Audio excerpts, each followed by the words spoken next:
स्थानीय लोगों को ही रोज़गार प्राप्त होगा और उनके लिए गौरव गरिमा की भी बात होती है। तो यहाँ पे ऐसे लोग जागरूक हैं, ऐसा बोलना कि लोग सचेत नहीं हैं, जागरूक नहीं हैं, ये भी उचित नहीं होगा। नेशनल हेरिटेज या हिस्टोरिकल हेरिटेज जितने भी हैं, अगर इसको आप विदेश में मान के चलिए तो ये धन अर्जन का बहुत बड़ा साधन है।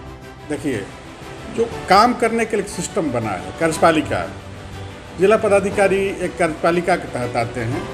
उनका कर्तव्य है कि नियमों द्वारा वो कार्य करेंगे, कार्यों का निर्वहन करेंगे। शेर शाह का जो ये मकबरा है सहसराम में, स्थापत्य की दृष्टि से अद्भुत है। पठान वास्तुकला का इसमें चरमोत्कर्ष आप देख सकते हैं। नमस्कार, मेरा नाम है रोहित सिंह और आप देख रहे हैं मीडिया दर्शन।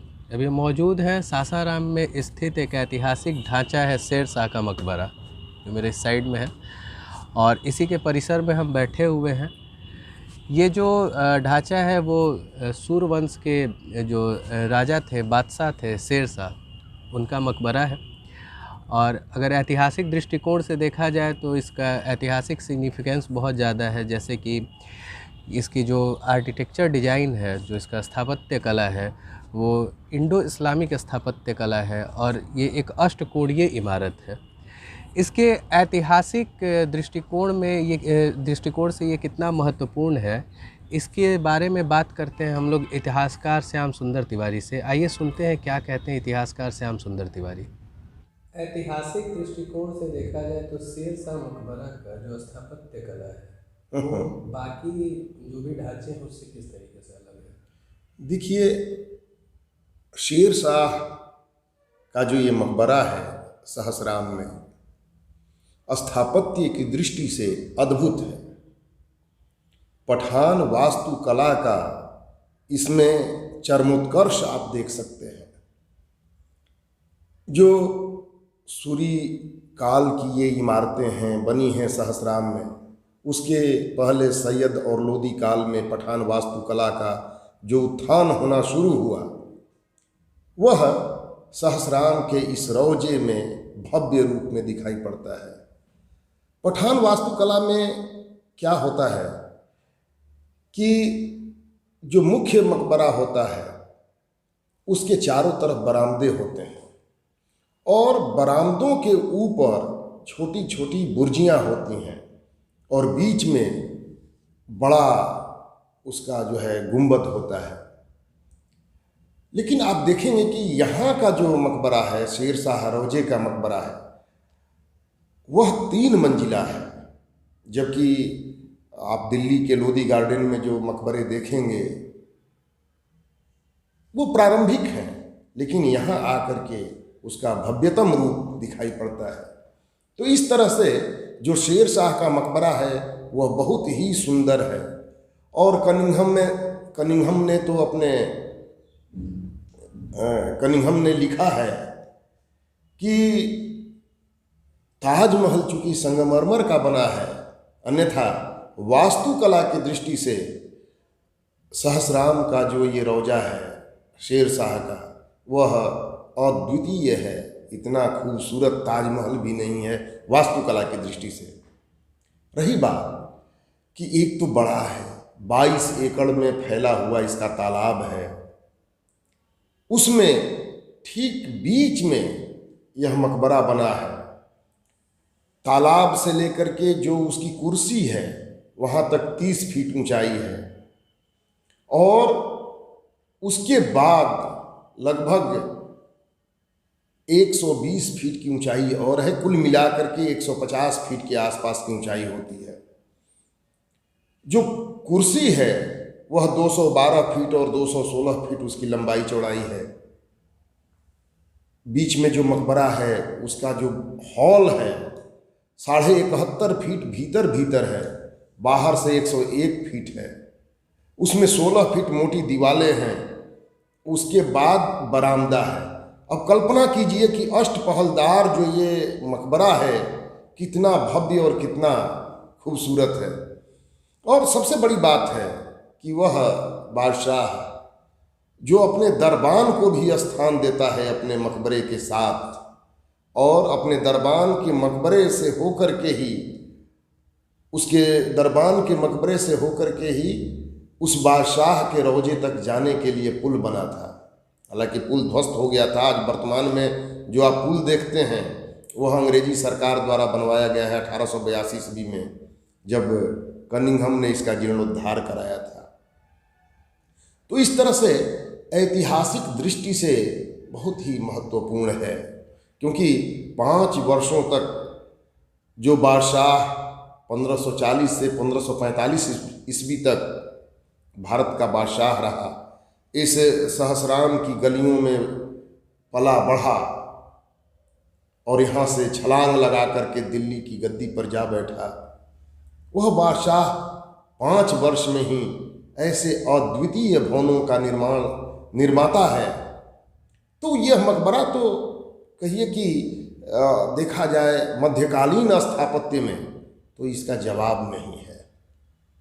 रही बात सहस्राम का, यह सौभाग्य होना चाहिए था कि सूरी वंश की नगरी है। यहाँ पर सूरी वंश के 4 मकबरे हैं, जबकि एक का तो बिल्कुल अस्तित्व मिटने के कगार पर है, दूसरा अर्धनिर्मित है, और 2 मकबरे खड़े हैं जो एक भारत 2 मकबरे नहीं बल्कि 3 मकबरे, लेकिन शेर शाह और उसके परिवार के 2 मकबरे हैं। ये मकबरे पर्यटन की दृष्टि से बहुत ही महत्वपूर्ण है, लेकिन सहस्राम का ये सौभाग्य होने के बावजूद कहा जाए कि इसका दुर्भाग्य है कि यहाँ के लोग उसका महत्व नहीं समझते हैं। बिल्कुल शहर के बीचों बीच में है, आने जाने के लिए चौड़ी सड़कें भी हैं, लेकिन अतिक्रमण कहिए, जो तालाब है शेर शाह मकबरे का, उसमें गंदा पानी जाता रहा वर्षों तक। कभी उसके पानी से शहर की दाल गलती थी, चाय उससे बना करता था, लेकिन आज गंदा हो गया है वह पानी। हालांकि सरकार ने इस पर काफ़ी प्रयास किया, पानी काफ़ी हद तक रुक गया है। उसका जो ड्रेनेज सिस्टम था उसको भी हाल के दिनों में काफ़ी दुरुस्त किया गया है। पानी का आवागमन और निकासी, आगमन और निकासी दोनों की व्यवस्था ठीक हुई है। फिर भी अभी बहुत कुछ सुधार की जरूरत है। मौजूदा जिला प्रशासन के द्वारा पुरातात्विक विभाग को पत्र लिखकर इसका सौंदर्यीकरण करने की बात कही गई है। जी, आप एक इतिहासकार हैं, आप ऐतिहासिक धरोहरों के प्रति जिला प्रशासन के इस तरह के चीज़ों को आप कैसे देखते हैं? बहुत अच्छा, यह तो होना चाहिए था। अगर जिला प्रशासन ऐसा कर रहा है तो यह बहुत अच्छा है। आपसे बतला दें कि सहस्राम वो नगरी है जहाँ भगवान विष्णु ने 1 सहस्र वर्ष तक, 1000 वर्ष तक तपस्या की थी। यह वह नगरी है जहाँ वामन अवतार हुआ था। ये वो इतनी महत्वपूर्ण धरती है जहाँ भगवान राम आए हुए थे, और वो स्थान आज चिन्हित हो चुका है। हमने चिन्हित कर दिया है। जो वीर कुंवर सिंह विश्वविद्यालय के कुलपति हैं प्रोफेसर DP तिवारी सर, उनका वहाँ आगमन हुआ और उन्होंने भी माना कि ये जगह जो है न्यूलिथिक एज से भी पहले की है, नवपाषाण काल से भी पहले की है। तो आप मान सकते हैं कि ये वही जगह है जो सिद्धाश्रम रहा है। तो आप वाल्मीकि रामायण के हिसाब से देख लें कि किमेत्न मेघम संकासम पर्वतस्या विदूरतः वृक्षखंडो मितो भाति परम कौतूहलम ही में। तो ये जो है वह स्थान है जहाँ की सिद्धाश्रम पर्वत की तलहटी में था, और यज्ञ क्रिया संपन्न होने के बाद जब भगवान राम गुरु विश्वामित्र के साथ जब उत्तर दिशा में चलते हैं तो पूछते हैं कि किस दिशा में हम लोग जा रहे हैं, तो गुरु विश्वामित्र कहते हैं उत्तर दिश मुदिश्य। इस हिसाब से और फिर लोग जाते हैं सोमनाथ तक जाते हैं। तो ये स्थान जो है पुराणों के अनुसार चिन्हित है, सिद्धाश्रम है, बहुत ही जागृत स्थान है। और इस स्थान पर जो है सम्राट अशोक ने अपना शिलालेख लिखवाया लेकिन आज दुर्भाग्य की बात है कि उसे भी लोग नहीं समझ रहे हैं। जो 2,200 वर्ष पुरानी जो धरोहर है, आज उसको कुछ लोग जो है अवैध रूप से कब्जा में लिए हुए हैं, जिस पर कि प्रशासन को उस पर भी ध्यान देना चाहिए। रही बात कि इतना बड़ा हब है, ये जो है सहस्राम सूर्य वंश की धरोहरें हैं, अशोक का शिलालेख है। आपसे बता दें कि मध्य पाषाण कालीन मानव के यहाँ पर तमाम शैलाश्रय हैं, जो सामने की पहाड़ी और पीछे की पहाड़ी, माने पूरब की पहाड़ी और दक्षिण की पहाड़ियों में हैं। तो ये अगर कहा जाए, इनका प्रचार प्रसार किया जाए, तो इन धरोहरों के चलते यह एक बहुत बड़ा पर्यटन का हब बन सकता है। न्यूलिथिक एज का सेनुआर जो है उसका उत्खनन हो चुका है, वो उसकी किताब आ चुकी है। केवल यहाँ ज़रूरत है प्रचार प्रसार करने की, लोगों को जागरूक करने की, और लोग स्वयं जागरूक हों, अपनी धरोहरों को समझें, ताकि यहाँ लोग आएँ। अगर लोग आएंगे यहाँ पर तो समझिए कि उसका आर्थिक बहुत बड़ा महत्व है। आप देखिए, दुनिया में बहुत सारे ऐसे देश हैं जहाँ केवल पर्यटन का सहारा है, पर्यटन पर लोग जिंदा हैं। लोग आते हैं, कुछ खरीदते हैं, तो लोगों का व्यवसाय चलता है। तो यहाँ वो संभावना बन रही है, बनी हुई है। केवल यहाँ के लोगों को जागरूक होना होगा, सचेत होना होगा अपनी धरोहरों को बचाने के लिए। अब जब लोग बचाएंगे और जिला प्रशासन जब सौंदर्यीकरण कर रहा है और उसका प्रचार प्रसार किया जाए, तब समझिए कि पूरे विश्व से लोग आएंगे और यहाँ के लोगों की आर्थिक तरक्की में एक तरह से योगदान होगा उनका। तो ये बहुत बड़ी चीज़ है, हमको केवल समझने की ज़रूरत है, बचाने की ज़रूरत है और प्रचार प्रसार करने की ज़रूरत है। अभी आपने सुना इतिहासकार श्याम सुंदर तिवारी को, उन्होंने इसकी जितने भी हिस्टोरिकल इम्पोर्टेंस थी उन्होंने बताया, जितना भी ऐतिहासिक महत्वपूर्णता था इस ढांचे की, उस बारे में उन्होंने काफ़ी अच्छे से बताया। दरअसल आज इस ऐतिहासिक ढांचे पर चर्चा करने का कारण ये है कि जिला प्रशासन के द्वारा इस परिसर के सौंदर्यीकरण को लेकर एक बहुत अच्छा कदम उठाया गया है। जिलाधिकारी धर्मेंद्र कुमार ने महानिदेशक, पुरातत्व विभाग के महानिदेशक वी विद्यावती को एक पत्र लिखा है, जिसका विषय है शेर शाह सूरी के मकबरे परिसर का सौंदर्यीकरण एवं रोशनी की व्यवस्था कराने के संबंध में। इस पत्र में उन्होंने इस ढांचे का ऐतिहासिक वर्णन भी किया है। हम आपको बता देते हैं कि उन्होंने क्या लिखा है। उन्होंने लिखा है कि उपयुक्त विषय के संबंध में कहना है कि बिहार राज्य के रोहतास जिला अंतर्गत मुख्यालय सासाराम में शेर शाह सूरी का मकबरा स्थापित है। यह मकबरा बिहार के सम्राट शेर शाह सूरी की याद में बनाया गया है, जिसने मुग़ल साम्राज्य को हराया और भारत में सूरी साम्राज्य की स्थापना की थी।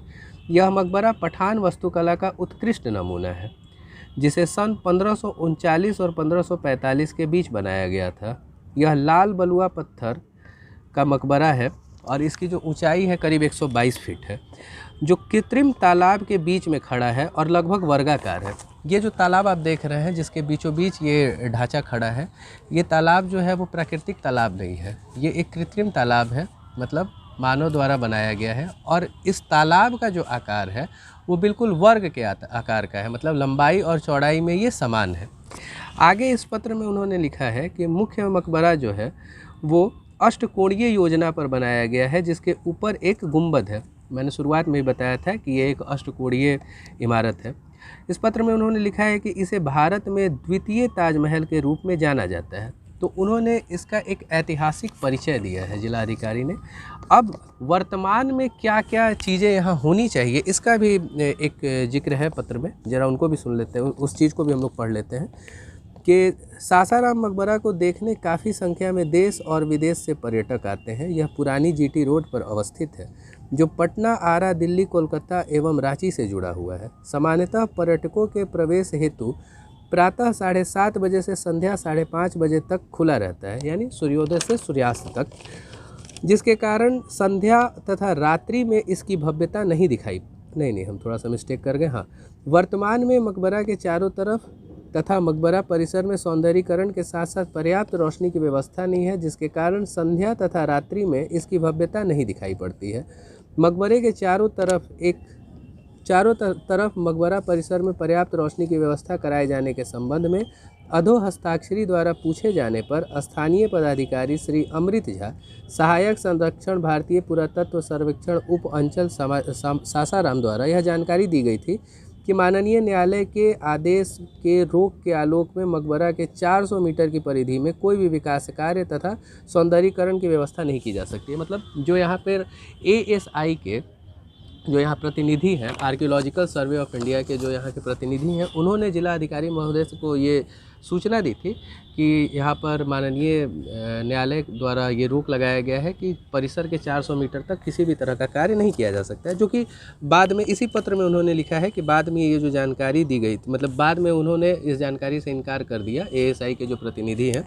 और यहाँ पर लिखा हुआ है कि ऐसे किसी न्यायालय आदेश की रोक के बाद से इनकार किए, अर्थात इससे इनके द्वारा पूरे में सही जानकारी नहीं दी गई थी। अब इस चीज़ को देखते हुए जिला अधिकारी महोदय द्वारा कुछ यहाँ से आपको ASI को पत्र में कुछ चीज़ें बनवाने की मांग की गई है, जैसे लाइट की व्यवस्था, तालाब में नौकायान की व्यवस्था, यानी इस तालाब में बोटिंग की व्यवस्था की मांग की गई है। और यहाँ पे जो पर्यटक आते हैं उनके लिए बैठने के लिए बेंच और स्टोन साइन बोर्ड, और यहाँ जो ये पार्क है, पार्क में गार्डन की व्यवस्था कराने की मांग की गई है। यानी पूरे तरीके से देखा जाए तो यहाँ पर एक इसका जीर्णोद्धार और सौंदर्यीकरण का एक अच्छा खासा जो मांग है वो जिला अधिकारी द्वारा किया गया है। इस यहाँ पर जो पर्यटक आते हैं, पर्यटकों के आने के लिए, मतलब पर्यटक जब आते हैं तो उनके बैठने का व्यवस्था करने के लिए मांग किया गया है। और उसके बाद ये जो बारिश का समय होता है, तो बारिश के समय में पर्यटकों के लिए उस समय बरसात से बचने के लिए किसी तरह का सेटअप बनाने का मांग किया गया है। एक कैफेटेरिया बनाने की मांग की गई है। तो इस तरह के मांग से अगर ये सारा का सारा चीज़ मान लिया जाता है और इस ऐतिहासिक धरोहर का उस तरीके से विकास किया जाता है, तो क्षेत्र के लोगों को किस तरह का फ़ायदा होगा, किस तरह का लाभ मिलेगा, आइए सुनते हैं जिला अधिकारी से। साथ साथ उन्होंने स्थानीय लोगों से कुछ अपेक्षाएं भी की हैं, आइए सुनते हैं पूरी बात। आपके द्वारा शेरशाह मकबरा को लेकर पुरातत्व विभाग को एक पत्र लिखा गया है, उससे किस तरह का फ़ायदा मिल सकता है जिले को? देखिए, शेरशाह सूरी जी का जो मकबरा है यहाँ पे, तो वो ऐसा देख कर लग रहा है कि ASI का संभवतः उसके और विशेष ध्यान नहीं है। तो जब हम लोगों का यहाँ से डिस्ट्रिक्ट लेवल से जब ऑफिसर्स का विजिट हुआ, हम भी स्वयं गए वहाँ पे, तो देखा गया कि बहुत सी संभावनाएं वहाँ पे हैं। जैसे कि आपने देखा होगा लाइट की व्यवस्था, आप संध्या में जाएंगे तो लाइट का इंतज़ाम नहीं है। लैंड उसके पास काफ़ी है, लेकिन वहाँ पर लोगों के बैठने के लिए या फिर कहें लोग सुविधाएं नहीं है वहाँ पे। तो ऐसे बहुत से एस्पेक्ट हैं, लगभग 27-28 बिंदुओं पे वहाँ पे हो सकता है कार्य, और उसके लिए DG साहब को हम लोगों ने लेटर लिखा है, ASI से संबंधित जो है DG, और उम्मीद है कि आसान रूप यदि वर्क होता है तो आने वाले भविष्य में वो काफ़ी अच्छी स्थिति में रहेगा। हिस्टोरिकल हेरिटेज को लेकर आप स्थानीय लोगों से किस तरह की उम्मीद रखते हैं? देखिए, स्थानीय लोगों को ही रोजगार प्राप्त होगा और उनके लिए गौरव गरिमा की भी बात होती है। तो यहाँ पर ऐसे लोग जागरूक हैं, ऐसा बोलना कि लोग सचेत नहीं हैं, जागरूक नहीं है, ये भी उचित नहीं होगा, लेकिन उनसे उम्मीद होगा कि डिसिप्लिन को रखें और अपने स्तर से साफ सफाई या फिर हर एक स्तर पर सचेत रहें, और यहाँ के स्थानीय लोगों के भीतर जो गरिमा गौरव का भाव है वही फैलाएं, और उसके कारण इस एरिया का भी डेवलपमेंट होगा। अभी आपने सुना जिला अधिकारी को, उन्होंने अपनी बात की शुरुआत यहीं से की कि उन्हें लगता है स्थिति को देखकर कि आर्कियोलॉजिकल सर्वे ऑफ इंडिया के द्वारा एक उचित ध्यान नहीं दिया जा रहा है इस ऐतिहासिक धरोहर को लेकर। आप यहाँ देख सकते हैं जो तालाब है, इसका पानी कितना गंदा है, मतलब बिल्कुल हरा रंग का दिख रहा है, और पानी बिल्कुल जो जलीय जीव हैं उनके लिए सही नहीं है। इसको देख सकते हैं आप, यहाँ पे कुछ आपको मरी हुई मछलियाँ दिख रही हैं, तो आपको इससे अंदाज़ा लग सकता है कि ये पानी जो है वो जलीय जीवों के रहने लायक नहीं रह चुका है। और कभी कभार तो इस पानी से बहुत ज़्यादा बदबू आता है, लेकिन अभी तो उस तरह का बदबू नहीं आ रहा है, लेकिन कभी कभी ये चीज़ें होती है। अब जैसे ये जो मछलियाँ मरी हुई हैं, कुछ समय के बाद ये सड़ कर यहाँ से बदबू देने लगेंगी, तो यहाँ पे जो पर्यटक हैं उन्हें थोड़ा अच्छा नहीं लगेगा। तो कहीं ना कहीं इस चीज़ का विकास होना बहुत ज़्यादा ज़रूरी है। अब आइए ज़रा बात करते हैं इस पर्यटन स्थल पर जो पर्यटक आते हैं वो क्या कहते हैं इसके बारे में, और ज़िला अधिकारी द्वारा ये जो कदम उठाए जा रहे हैं, जो प्रयास किया जा रहा है, इसको पर्यटक किस नज़र से देखते हैं। कहाँ से आए आप? जी, हम जपला से रहने वाले हैं। सासाराम आते हैं तो यहाँ मकबरा पे आते हैं? जी बिल्कुल, कैसा लगता है? बहुत अच्छा लगता है हमको। यहाँ पर जिला अधिकारी द्वारा सौंदर्यीकरण करने के लिए एक पत्र लिखा गया है। अगर मकबरे का सौंदर्यीकरण किया जाए, लाइट लगाया जाए, तो आप लोगों को कैसा लगेगा? बहुत अच्छा लगेगा हमको। किस चीज़ की कमी महसूस होती है इसे यहाँ पर आते हैं तो? यहाँ लाइट की कमी महसूस होती है, पानी की होती है। चाय का व्यवस्था रहता है, भी बहुत अच्छा रहेगा। जिला अधिकारी द्वारा जो कदम उठाया जा रहा है वो अच्छा बात है। कहाँ घर है आपका? ये जपला से है। सासाराम आते हैं? सासाराम आते तो हमेशा यहाँ ही जाते हैं घूमने। अच्छा लगता है? बहुत अच्छा लगता है घूमने फिरने में। किस चीज़ की कमी महसूस होती है? कमी तो यहाँ पे लाइट उट जैसे थोड़ा टीवी उवी रहता है, अच्छा चाय वो पीने में लगता है। लाइट उट के व्यवस्था हो जाता है, आदमी रात में भी घूम सकता है। जिला अधिकारी महोदय द्वारा ऐसा प्रयास किया जा रहा है, आप उस प्रयास को कैसे किस रूप में देखते हैं? बहुत अच्छा हो जाएगा, हमारे जितने भी आएंगे सब उनको घूमने में बहुत अच्छा लगेगा। कहाँ से आए हैं आप लोग? आरा से। यहाँ मकबरा घूमने। हाँ, कैसा लगा है? अच्छा लग रहा है। किसी चीज़ की कमी या कमी तो है, जैसे में गार्डनिंग का कमी है, थोड़ा मतलब कमी है। हाँ, ये सब चीज़ रहता तो और अच्छा और अच्छा बेहतर लगता है। रहता। रोहतास के जिला अधिकारी द्वारा एक प्रयास किया गया है पुरातत्व विभाग को एक पत्र लिखकर कि यहाँ का सौंदर्यीकरण और रोशनी की व्यवस्था की जाए। कैसा प्रयास है? बहुत अच्छा प्रयास रहेगा। अच्छा हो जाता है तो अच्छा लगेगा। आप लोगों को अच्छा लगेगा? बहुत बतौर अच्छा पर्यटक। लगेगा। कितने बार घूमे आप यहाँ पे? Second time। अच्छा, आपका सेकंड हाँ, है। आपका फर्स्ट टाइम। कैसा लगा घूम के आप लोगों को? अच्छा लग रहा है। दोबारा आने लायक है? जरूर। जरूर अनलाइक तो है, खूबसूरती बढ़ जाए तो और अच्छा लगेगा। बहुत ज़्यादा अच्छा हो जाएगा। बेहतर है। अभी आपने सुना पर्यटकों को, उन्होंने काफ़ी स्वागत किया है जिला अधिकारी द्वारा ये जो प्रपोजल दिया गया है पुरातत्व विभाग को, उसका काफ़ी स्वागत किया। वो लोग खुश भी हो रहे हैं कि अगर ऐसा चीज़ हो जाए तो यहाँ आना और भी अच्छा लगेगा। हम लोग यहाँ पर अक्सर आया करेंगे। कुछ लोग इस पे आरा के हैं, कुछ लोग जपला के हैं, और भी दूर दूर से लोग आते हैं, विदेशी भी आते हैं यहाँ पर घूमने के लिए। तो व्यवस्थाएं तो ज़रूरी हैं, और व्यवस्थाएं अगर मिलेंगी तो जिलाधिकारी ने बताया कि आर्थिक रूप से भी फ़ायदा होगा, क्योंकि बहुत सारे विश्व में बहुत सारे ऐसे जगह हैं जो कि पर्यटन पर वहाँ का अर्थव्यवस्था निर्भर है। तो यहाँ भी एक ऐतिहासिक धरोहर है, एक ऐतिहासिक इमारत है। अगर इस चीज़ का भी यहाँ भी अगर पर्यटन का विकास किया जाए तो जाहिर सी बात है कि इसका जो असर है वो स्थानीय लोगों के आर्थिक व्यवस्था पर भी ज़रूर पड़ेगा। अब आइए सुनते हैं कि ऐतिहासिक धरोहरों के प्रति स्थानीय लोगों की क्या भूमिका होती है। ये सुनते हैं शहर के कुछ बुद्धिजीवी लोगों से। हिस्टोरिकल हेरिटेज के संरक्षण के लिए स्थानीय लोगों की किस तरह की भूमिका होनी चाहिए? हिस्टोरिकल हेरिटेज एक कोई भी टाउन के लिए, कोई भी शहर के लिए ये बहुत बड़ा सम्मान है, और उस सम्मान की रक्षा करना हम सबका परम कर्तव्य है। और इस सम्मान के साथ हेरिटेज स्टोरेज, जहाँ भी हेरिटेज है, जैसे नेशनल हेरिटेज है, यहाँ शेरशाह का मकबरा है या और जगह है, ये सिर्फ हमारे लिए ही नहीं ज़रूरी है, ये यहाँ के विदेशी पर्यटकों, देश के पर्यटकों की भी आवश्यकता है, और वो हमारे यहाँ आते हैं, और इसी से हमारे शहर का नाम, हमारी प्रतिष्ठा, हमारा कल्चर जुड़ा हुआ रहता है। और जब तक इसकी सुरक्षा हम अच्छे ढंग से नहीं रखेंगे, इसकी देख रेख हम ठीक ढंग से नहीं रखेंगे, तब तक शायद शहर का भी नाम नहीं रोशन हो सकेगा। हमारा जो सम्मान है वो उतना नहीं मिल पाएगा जितना मिलना चाहिए। अगर हिस्टोरिकल हेरिटेज के संरक्षण को देखा जाए तो क्या इससे वर्तमान स्थिति में जो भी आर्थिक मतलब स्थानीय लोगों को आर्थिक रूप से बढ़ावा मिल सकता है?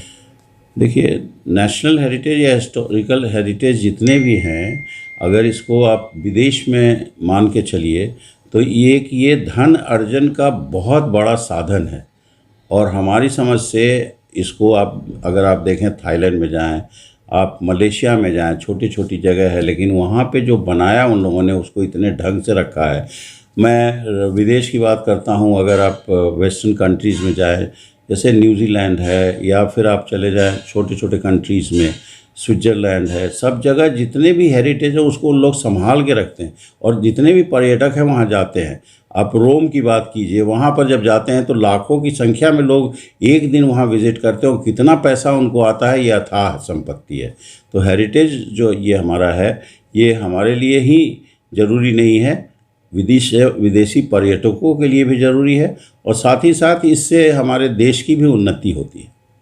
शासन के द्वारा शेरशाह मकबरा के सौंदर्यीकरण के लिए एक पत्र लिखा गया। इसके साथ साथ स्थानीय लोगों की क्या जिम्मेदारी होती है अपने हिस्टोरिकल जो भी उसके धरोहर है उनको बचाने के लिए? देखिए रोहित जी, जिला प्रशासन का भी एक कर्तव्य है। उनको भी संविधान द्वारा अधिकार दिए गए हैं, कर्तव्य दिए गए हैं, जिसके तहत जिला पदाधिकारी को भी काम करना है। यदि जिला पदाधिकारी को लगा है कि शेरशाह का मकबरा का सौंदर्यीकरण हो, शेरशाह का मकबरे का डेवलपमेंट हो, शेरशाह का मकबरे का इर्द गिर्द ड्रेनेज सिस्टम दुरुस्त किया जाए, शेरशाह के मकबरे के इर्द गिर्द जो है लाइटनिंग की व्यवस्था की जाए, तो ये वेलकम करने योग्य है। हर नागरिक को, सासाराम के ही नहीं बल्कि ये तो वर्ल्ड के पैमाने पर, वर्ल्ड हेरिटेज में है, तो हिंदुस्तान के पैमाने पर इसका स्वागत किया जाना चाहिए। और जहाँ तक जनता का सवाल है, देखिए जो काम करने के लिए सिस्टम बना है, कार्यपालिका, जिला पदाधिकारी एक कार्यपालिका के तहत आते हैं। उनका कर्तव्य है कि नियमों द्वारा वो कार्य करेंगे, कार्यों का निर्वहन करेंगे। लेकिन जिस कार्य को करते हैं, इंफ्रास्ट्रक्चर बनाते हैं, रोड बनवाते हैं, बड़ी बड़ी बिल्डिंगें बनवाते हैं, मकबरा का सौंदर्यीकरण करते हैं, या और भी बहुत सारी जगहें हैं जिसका डेवलपमेंट करते हैं वो, तो जनता का भी कर्तव्य है कि उसके रख रखाव में, सर सफाई में जो है वो प्रशासन का सहयोग करे, जनप्रतिनिधियों का सहयोग करे। चूँकि ये हिंदुस्तान जनता का है, जनता के लिए, जनता द्वारा बनाया गया है, ये डेमोक्रेसी में सिस्टम है ऐसा। तो जनता का भी कर्तव्य है कि अपने संपत्ति के लिए रख रखाव में प्रशासन का सहयोग करे। अभी आपने सुना डॉक्टर एसपी वर्मा और के सिंह को। डॉक्टर एसपी वर्मा शिक्षा के क्षेत्र से जुड़े हुए हैं और के सिंह एक पुराने राजनीतिज्ञ हैं। उन्होंने बताया कि स्थानीय लोगों की क्या जिम्मेदारियां होती हैं अपने ऐतिहासिक धरोहरों के प्रति। दरअसल देखिए, स्थानीय लोगों की महत्वपूर्ण भूमिका इसलिए है क्योंकि जो ऐतिहासिक धरोहर है उसके रख रखाव का जो लाभ है वो स्थानीय लोगों को ही मिलने वाला है। क्योंकि अगर पर्यटक आते हैं तो आर्थिक स्थिति स्थानीय लोगों की मजबूत होगी। आप ज़रा यहाँ की स्थिति को देखिए, ये जो कचरा फैलाया गया है वो स्थानीय लोगों के द्वारा ही फैलाया गया है, या इसका ध्यान नहीं रखा गया स्थानीय लोगों के द्वारा। जो पर्यटक आए हैं इस यहाँ पर कचरा फैलाया है। आप देखिए, यहाँ पर देखिए मछलियाँ मरी हुई हैं, इस गंदगी के वजह से पानी में मछलियाँ मरी हुई हैं। अगर ये बदबू आएगा यहाँ पर तो कौन आएगा यहाँ? अगर यहाँ पर बदबू आए तो यहाँ पर कौन से पर्यटक आएंगे? कोई नहीं आएगा। लोग यहाँ आते हैं, चीज़ों को खाते पीते हैं और पैकेट्स इसी तरह फेंक देते हैं। आप देख सकते हैं खाने पीने की चीज़ें। अगर इधर ये जो सामने पार्क है इसमें अगर हम लोग देखेंगे तो न जाने कितने पैकेट पड़े हुए हैं, कितनी सारी बोतलें पड़ी हुई हैं, खाली बोतलें।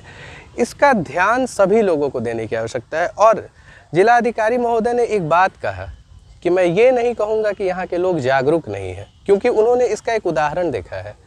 एक बार नियम बनाया उन्होंने, लोगों ने इस तरीके से पालन किया कि आज जो जाम शहर में एक लाइलाज बीमारी बन चुका था, आज पूरा का पूरा शहर जाम मुक्त हो चुका है। यानी स्थानीय लोग अपने जिम्मेदारियों को लेकर अगर जागरूक हो जाए तो शहर का एक अलग ही रूप देखने को मिल सकता है। हालांकि अभी देखना ये है कि इस पत्र को लिखने के बाद पुरातत्व विभाग द्वारा क्या स्टेप उठाया जाता है। जो भी चीज़ें होंगी हम आपको ज़रूर दिखाएंगे। ऐसे ही खबरों के लिए बने रहिए मीडिया दर्शन के साथ। धन्यवाद।